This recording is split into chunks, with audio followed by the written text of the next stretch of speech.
Next night, calls for government action to make a South Yorkshire tower block safe for residents and to protect them from having to foot a £2 million bill to safeguard the building following the Grenfell fire disaster. An inspection of cladding at the Metis tower block in Sheffield found it to be unsafe. Yet 2 years after those checks, the cladding remains in place. The MP, Paul Blomfield, says leaseholders face financial ruin because the Metis tower freeholder is refusing to pay for the dangerous cladding to be removed. He now wants a change in the law. David Hurst reports. Yes, the Metis Tower behind me here in Sheffield has been identified as one of at least half a dozen high-rise apartment blocks in the city deemed unsafe following the Grenfell tower disaster, and clearly not great news for the residents who live here. And to add to the controversy, they've been asked to pay for work to remove flammable cladding from the building, and it's now the subject of a campaign to change the law. Flammable cladding killed 72 people at the Grenfell Tower block of flats in West London. But almost 2 years after the fire, it's still on hundreds of buildings. And this is one of them. You can see that there's cladding basically all up here.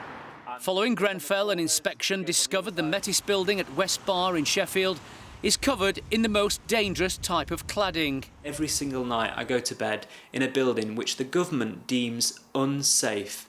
It's covered in cladding which resembles that of Grenfell. That doesn't make me or any of the leaseholders that live in this building feel that safe. Medical student William Martin was a first-time buyer of one of the flats in this tower block.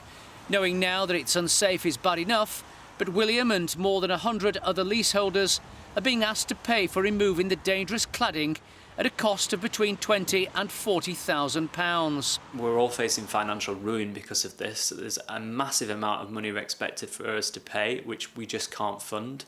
It also means that the banks are refusing to lend or mortgage on this building, so we're not able to move on from this situation if we want to.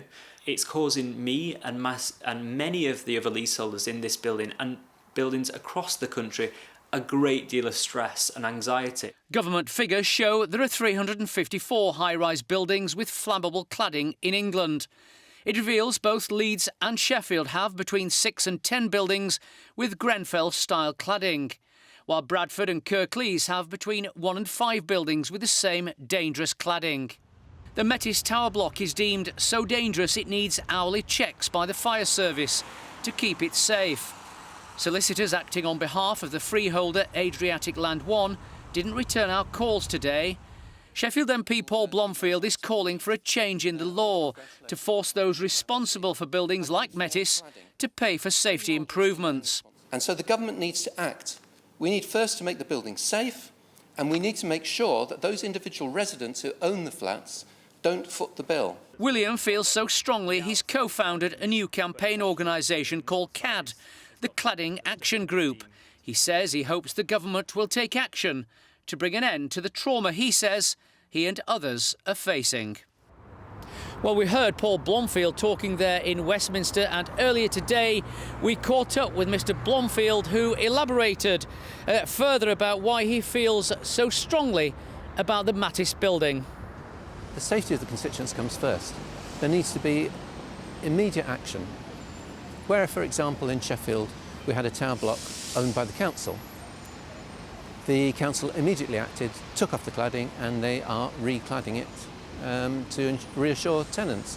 The same should happen with private sector developments. Well, in response, the government has said that it's involved in what it calls intense discussions to resolve situations like this one here at Metis Tower. The Housing Minister, Kit Malthouse, says if local authorities assess that there is a threat to life in a building, they have the power to enter the building, do the necessary work, and the government will support them financially to do so. David Hurst, ITV News, Sheffield.